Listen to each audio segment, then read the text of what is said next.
बड़े आनंद के साथ में कथा चल रही है कि आपके दोनों हाथ ऊपर उठ करके झूम झूम के गाने चाहिए थे।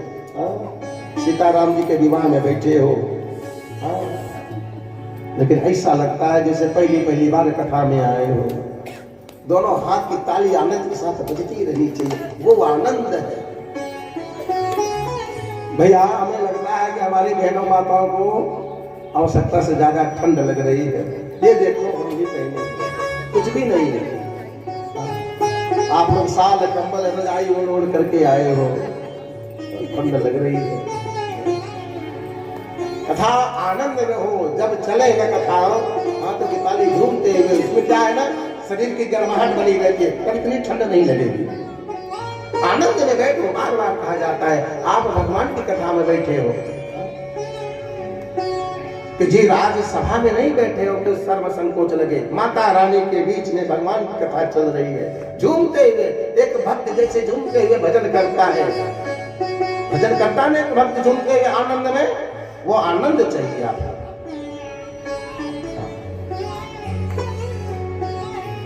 अब जैसे भगवान के आप भजन में बैठे हो, अब जैसे हो, हाँ वही कहानी कल वाली, कौन सी कहानी कल वाली, आलस्य वाली।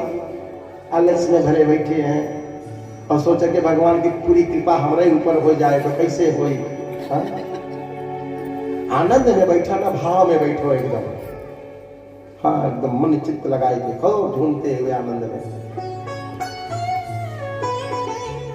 सीता जी के साथ सखियां आई हैं और सीता जी नन्हे नन्हे कदमों से राम जी के समय निकट आई हैं। सीता जी छोटी, राम जी बड़े। सीता जी के हाथ अब कहाँ तक राम जी के गले तक पहुंच पाए। छोटी है सीता जी। क्या आप जानते हैं कि सीता जी का जब विवाह हुआ तो उस समय सीता जी की उम्र आयु क्या थी और राम जी की क्या थी? जानते हैं कितनी अवस्था थी? 7 वर्ष। किसके? और राम जी के 11 वर्ष। आप तो लगभग सब ही बताए हो, लेकिन थोड़ा सा आगे पीछे है। सीता जी 6 वर्ष की थी, मेरे राम जी, मेरे प्रभु, मेरे भगवान 14 वर्ष के थे।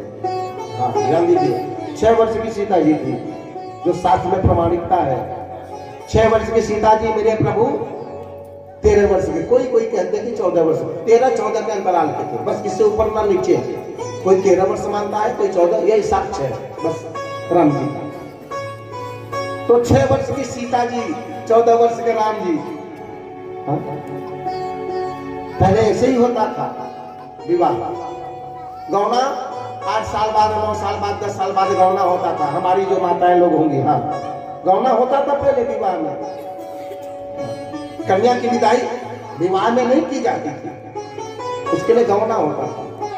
लेकिन आज तो प्रथा चल सी गई है कि गौना विवाह सब एक साथ में होता है। पहले गौना होता था, फिर डोंगा होता था,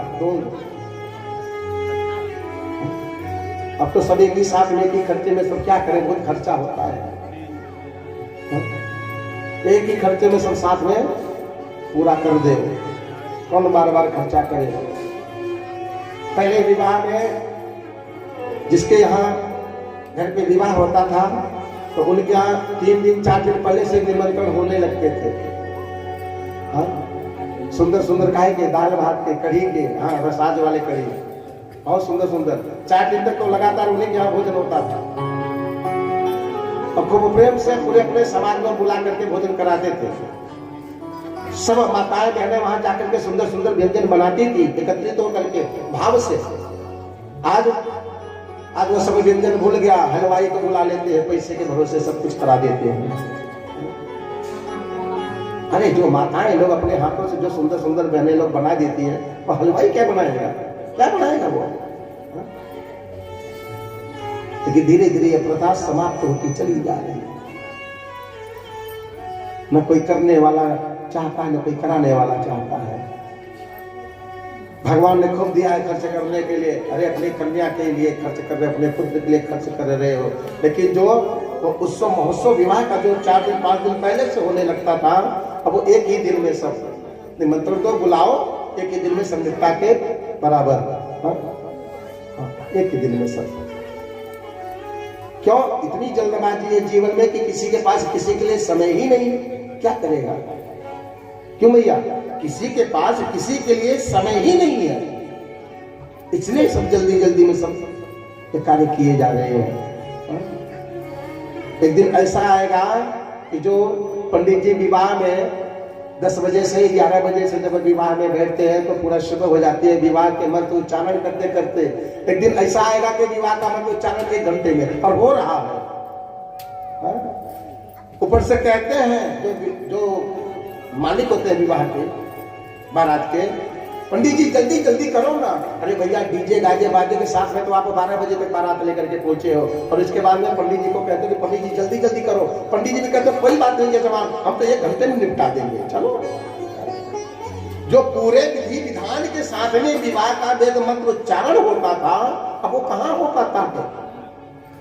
सोचते कि 1 घंटे में विवाह करा दे पंडित जी, और 1 घंटे का विवाह कब तक चलेगा? बोलो बोलो, जीवन में संगति कब तक चलेगा? 1 घंटे का विवाह बड़े मुश्किल से साल भर चल जाए, बड़ी कृपा। विधि विधान के माध्यम से, वेद मंत्र उच्चारण के माध्यम से भगवान को साक्षी मान करके वहां पर जितने भी सकल समाज विराजमान होते हैं, समस्त देवी देवताओं का आह्वान करके जब विवाह की पद्धति के माध्यम से विवाह होता है ना, वो विवाह जीवन में सार्थक होता है। 1 घंटे के विवाह में तो कोई कहानी नहीं है, कोई भरोसा नहीं कब तक चले वो। हम आप इतने अपने जीवन में व्यस्त हो चुके हैं, या भूल चुके हैं कि पद्धति क्या है, संस्कार क्या है, विवाह के नियम क्या है, उसके रस्म क्या है।